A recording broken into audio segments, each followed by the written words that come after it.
Барлықтарыңызға сәлем, құрметті оқушылар, Талап Академияға қош келдіңіздер. Сіздермен бірге Нұрасыл ағайларыңыз, және де бізде бүгін математиканың 3-ші сабағы, және де біз бүгінгі сабағымызда қандай тақырыппен танысамыз. Бүгінгі тақырыбымыз бізде дәрежелер. Дәрежелер бізде оңай болуы мүмкін, бірақ та оның өзіндік ерекшеліктері, өзіндік ережелері және де қасиеттері бар. Сол қасиеттерді біз бүгін үйрену арқылы алдағы уақытта түбірлерге тоқталамыз, және де логарифмдерге тоқталамыз. Сол кезде осы дәреженің рөлі өте маңызды болмақ. Сол себептен құлақтарыңызды мұқият түріп, бүгінгі сабақты толығымен түсініп алыңыздар. Жалпы бастайық. Қараңыздар, дәреже дегенде бізде көзімізге осы нәрсе елестейді екен. Яғни жазылуы осындай болады. Қараңыздар, А-ның n-ші дәрежесі деп аталады. Бұл қалай? А санының n дәрежесі деп аталатын нәрсе, осы жердегі сандарымыз А дегеніміз бізде негіз деп аталады екен, ал n дегеніміз дәреже көрсеткіші екен. Сонда ол қалай? Қараңыздар, n деген санымыз, яғни дәрежеміз, ол бізде индекс ретінде жоғарыда көрсетіледі, төбесінде, санның төбесінде тұрады екен. Яғни, мына жерде мысал келтірілген 2-ның 3 дәрежесі деп тұр.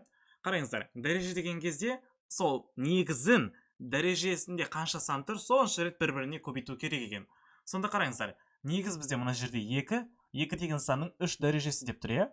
3 дәрежесі болса, осы 2-ні біз өзін 3 рет көбейтуіміз керек екен. Сол кезде 2-ні өзіне 3 рет көбейтсек, өздеріңіз білетіндей 8 сан шығады. Сол сияқты мысалдан 4-тің 2 дәрежесі болсын. 4 дегеніміз негіз, 2 дегеніміз ол бізде дәреже. Квадрат деп айтсақ та болады. 4-тің квадраты бізде сол кезде 16 болады. Яғни 4-ті 2 рет өзін көбейтеміз. Дәл сол сияқты 3-тің 3 дәрежесі болсын. Ол бізде 3 көбейтілген 3 екен. 3-ті өзін 3 рет көбейтетін болсақ, 27 шығады екен. Дәрежелер қарапайым түрде осылай келтіріледі, бірақ та бұл бізде жай ғана бассыз. Не үшін? Өйткені алдағы уақытта, қазір, точнее айтқанда, біз оның өзіндік ережелерімен танысатын боламыз. Есептеу барысында сол ережелерді қолданбайтын болсақ, бізде қате болады. Қараңыздар, негізгі ережелер бізде 7 түрлі ережеміз бар, мына жерде келтірілген. Соның бәрін қазір тоқталып өтетін боламыз. Қараңыздар, бірінші ереже дегеніміз қалай? Бірінші ережеде, егерде негіздеріміз бірдей болса, яғни негіздеріміз бірдей болып, олардың дәрежелері әртүрлі болса, және де оларды бір-біріне көбейтетін болсақ, негізімізді жазып қоямыз да, дәрежелерді бір-біріне қоса салады екенбіз. Мысал келтірілген 2-ның 3 дәрежесі көбейтілген 2-ның 2 дәрежесі, яғни 2-ның квадраты. 2-ның 3 дәрежесін 2-ның кубы деп айтсақ болады. 2-ның кубы көбейтілген 2-ның 2 дәрежесі, ол бізде 2-ның 5 дәрежесі болады екен. Не себептен? Өйткені біз 3-ке 2-ні қоса салдық. Негізі бірдей, дәрежелер бір-біріне қоса салады екенбіз. Жауабы бірдей болады, өздеріңіз тексеріп көрсеңіздер болады, ол мәселе емес. Тағы бір мысал келтіре салайын, 3-тің 4 дәрежесі көбейтілген 3-тің 12 дәрежесі болсын. Қалай болады жауабы? 3 негізі бірдей, 3-тің өзін жазамыз, дәрежелерді бір-біріне қоса саламыз, 16 дәрежесі. Яғни 3-тің 16 дәрежесі шығады екен. Екінші ережеміз дәл сол сияқты, бірақ та бөлумен. Бөлу болған кезде негізімізді жазып қоямыз да, бірақ та аналогично алған кезде осы дәрежелерді бір-бірінен азайта салады екенбіз. Мінекей. Мысалы, 5-тің 4 дәрежесі бөлінген 5-тің квадраты. Бізде негізіміз өзі жазылып қоятты, дәрежелерді бір-бірінен азайта салады екенбіз. Сол кезде 4-тен 2-ні азайтсақ, бізде квадраты қалады екен. Сонда 5-тің квадраты қалады. Жауабы. Сол секілді тағы бір мысал қарастырайық. Бізде 4-тің 10 дәрежесі бөлінген 4 екен. 4 дегеніміз ол бізде 4-тің 1 дәрежесі ғой, яғни бірақ та 1 дәреже жазылмайды. Сонда қалай болады?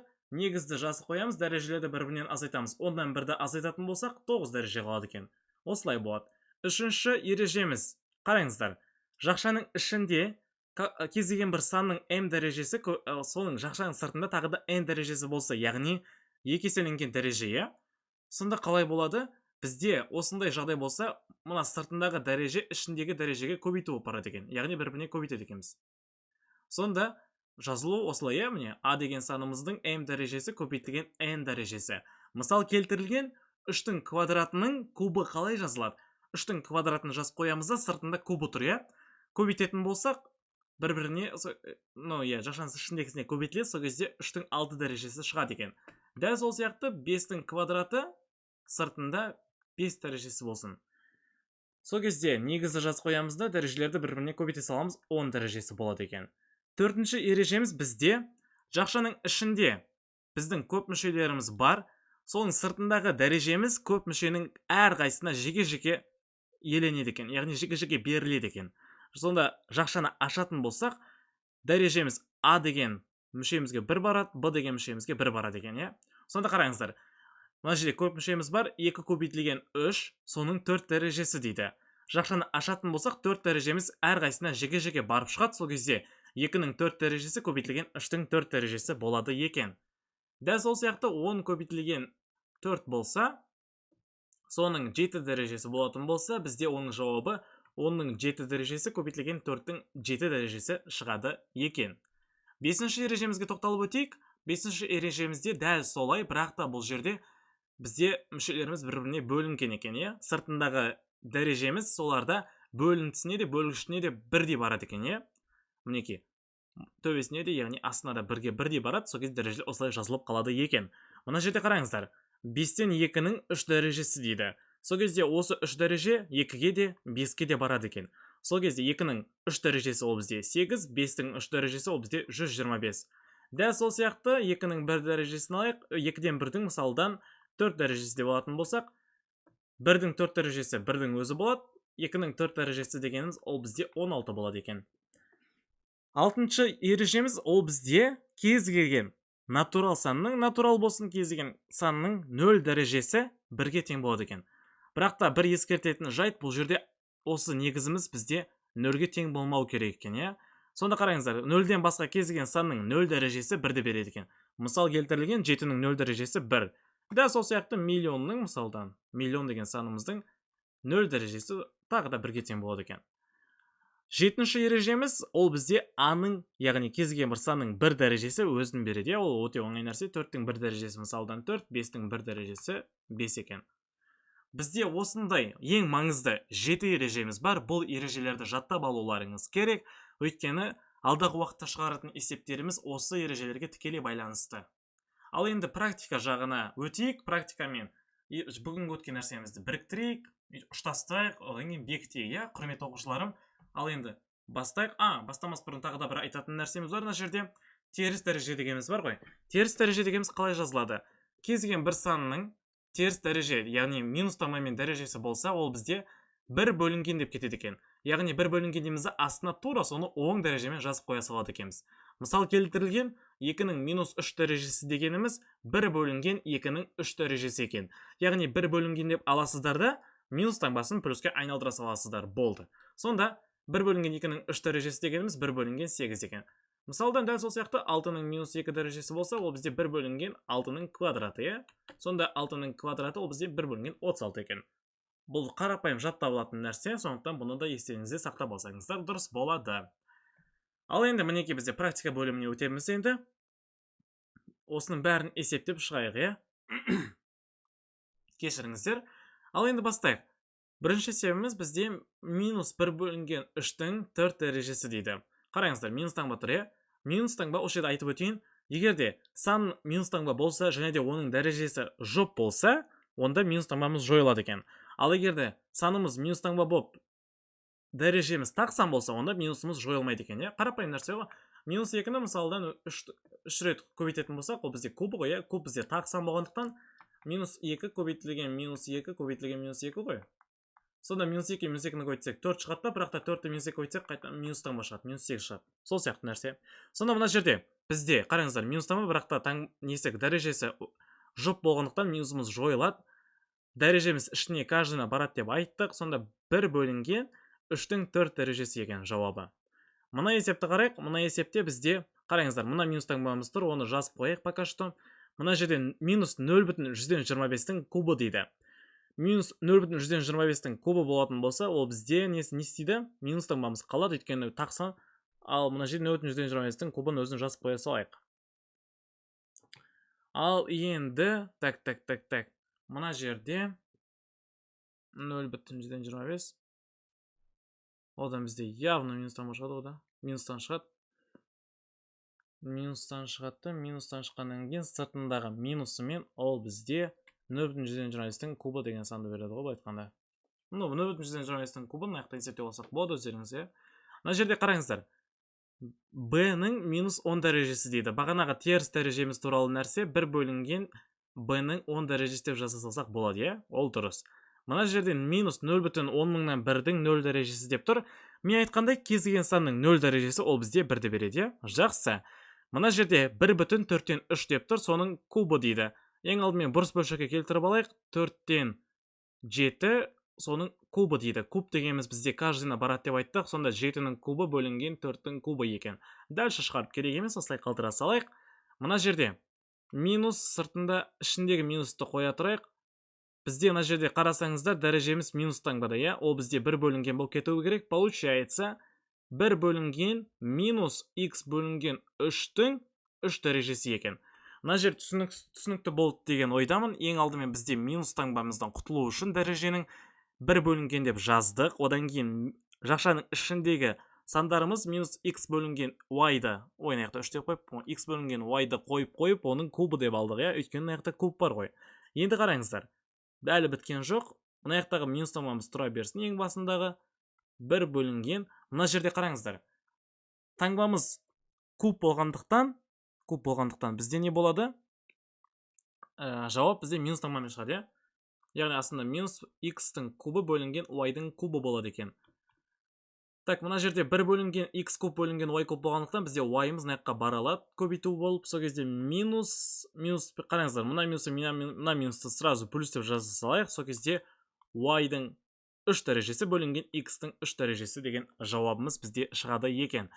Минус 0,125-тің минус 2 дәрежесі дейді. Ол бізде 1 бөлінген 0,125-тің квадраты деп қалдыра салсақ болады екен, иә? Дальше шығарып керек емес.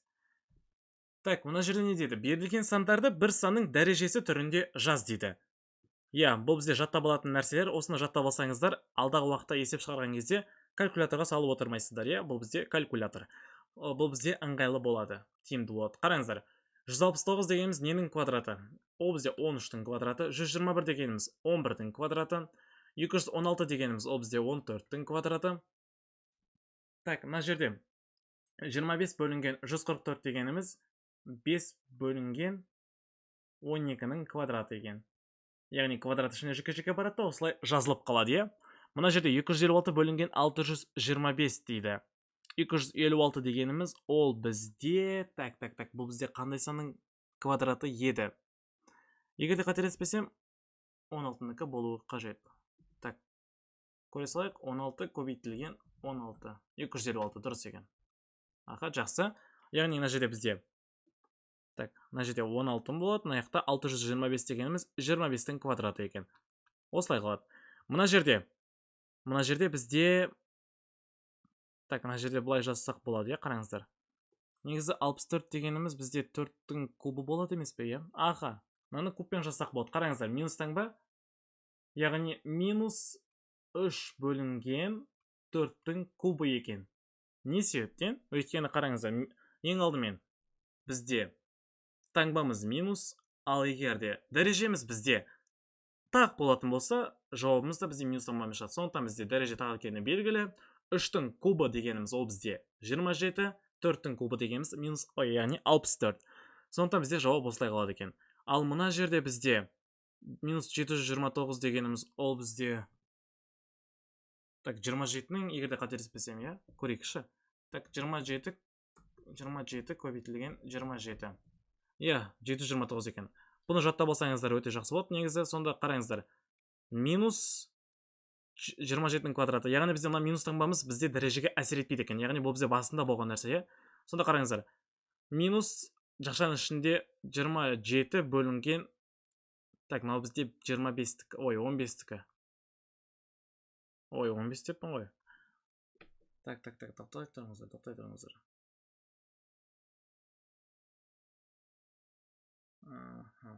15. Жоқ, 15-тікі болмайды. 125 дегеніміз негізі бізде 5-тің кубына да кеп тұр ғой. Аха. 5-тің кубына келіп тұр. Мұнау сонда получается 729 дегеніміз бізде ненің кубына келіп тұр екен. Так.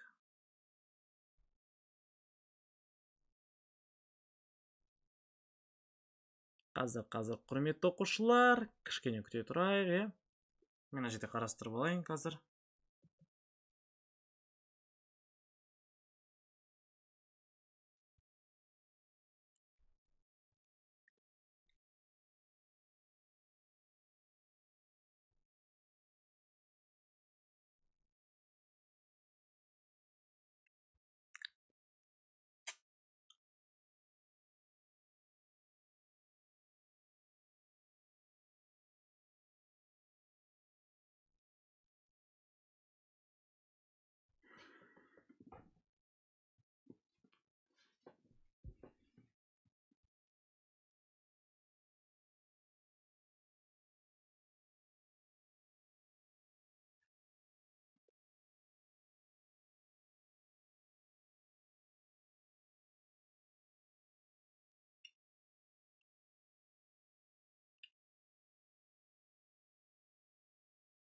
Кездесіп қалдық тап жаңа,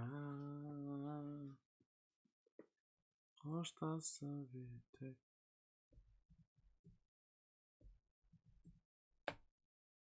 Танымай қала салдың ба не? Арарарым, арарарым.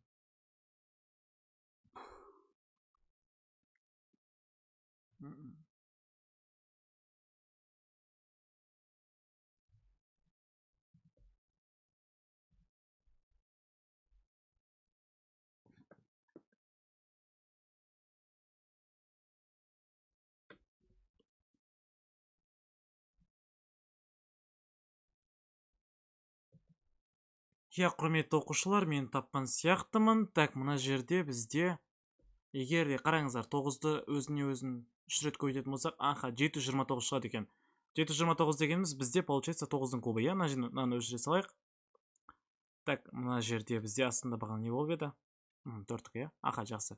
Так, мына жерде получается бізде минус таңбамыз тұр. Минус таңба куб болғандықтан ішіне кіріп кетсін, онда 9 бөлінген 5-тің кубы екен. Осылай жазып қойсақ болады екен, я? Так, бізде енді келесі есептеріміз дәреженің қасиеттерін пайдаланып ықшамдаңыз дейді. Мынау бағанағы біздің үйренген немізге, ережелерімізге тура келіп тұр. Мына жерде негіздеріміз бірдей болып тұр. Негіздеріміз бірдей болса, дәрежелеріміз бір-біріне неседі қосылады екен. Ал мына жерде тоже солай, негізіміз бірдей, дәрежелеріміз 5 қосылған 1, 6. Мына жерде негіздеріміз бірдей, дәрежелеріміз бір-біріне азайтылады, бөлу болғандықтан. X 11 азайтылған 7, ол бізде X-тің 4 дәрежесі екен. Мына жерде дәл солай A-ның 20 азайтылған минус 12. Минус плюс болып кетеді, бізде 32-ні береді. Мына жерде қараңыздар, 0,1 миллионнан 1 деп тұр, ол бізде 0,1-дің 6 дәрежесі екен. Ал мына жерде 0,1-дің 5 дәрежесі, бір-бірінен азайтамызда 0,1-дің 1 дәрежесінің өзі ғана қалады екен. Ал мына жерде болса, кубымыз бізде ең алдымен жеке-жеке барады ішіне. Так, мына жерде А-ның кубы, Б-ның кубы бөлінген X-тің кубы, Y-дың кубы екен. Бұл бізде қарапайым болып қалды. Ал мына жердегісі бізде қараңыздар. Мынандай нәрсе бар. Так, қысқарту ықшамдау кезінде осындай нелері ішіндегі көп мүшеміз бірдей болса, дәрежелерді қысқарта берсек болады екен. Сонда қараңыздар, мына жерде 2 дәреже, мына жерде 3 дәреже. Мына 2 дәрежеміз полный жойылып кетеді, мына жерде только 1 дәрежеміз ғана қалады екен. Осылай қысқартсаңыздар болады. Ал мына жерде болса, дәл солай негізіміз бірдей, дәрежелеріміз әртүрлі, X-тің 1 дәрежесі X-тің кубы дейді. Дәреже қайсысы аз, сол қысқартылып кетеді. Мына жерде сол дәрежені азайтып тастаймыз. X-тің кубынан 1 дәрежені азайтып тастайтын болсақ, квадраты қалады, Сондағы нақты жауабымыз бізде төбесінде X-тің квадраты көбейтілген Y-дың 5 дәрежесі бөлінген X Y дейді. Қараңыздар, мына жерде жай ғана XY қалды, бірақта X-тің 1 дәрежесінің өзін мына жерде квадратпен шайқасып кетеді, мына жерде Y-дың 1 дәрежесінің өзін мына жердегі 5 дәрежемен шайқасып кетеді екен. Сол кезде X-тің квадратынан 1 азайтсақ, X-тің өзі қалады, Y-дың 5 дәрежесінен 1 азайтын болсақ, Y-дың 4 дәрежесі қалады екен. Сонда нақты соңғы жауабымыз X көбейтілген Y-дың 4 дәрежесі екен. Так, окей. Жалпы, құрметті оқушыларым, менің бүгінгі сіздерге арнаған дәреже тақырыбым өз мәресіне жетті. Бүгінгі сабағым сонымен аяқталды. Ал енді келесі кездескенше аман болыңыздар, сау болыңыздар. Бүгінгі менің сабағыма қатысқандарыңызға көптен көп рахмет. Ал енді келесі сабақта аман есен жүздескенше сау болыңыздар. Сіздермен бірге болған Нұрасыл ағайларыңыз Талап Академия, және де талаптарыңа нұр жаусын.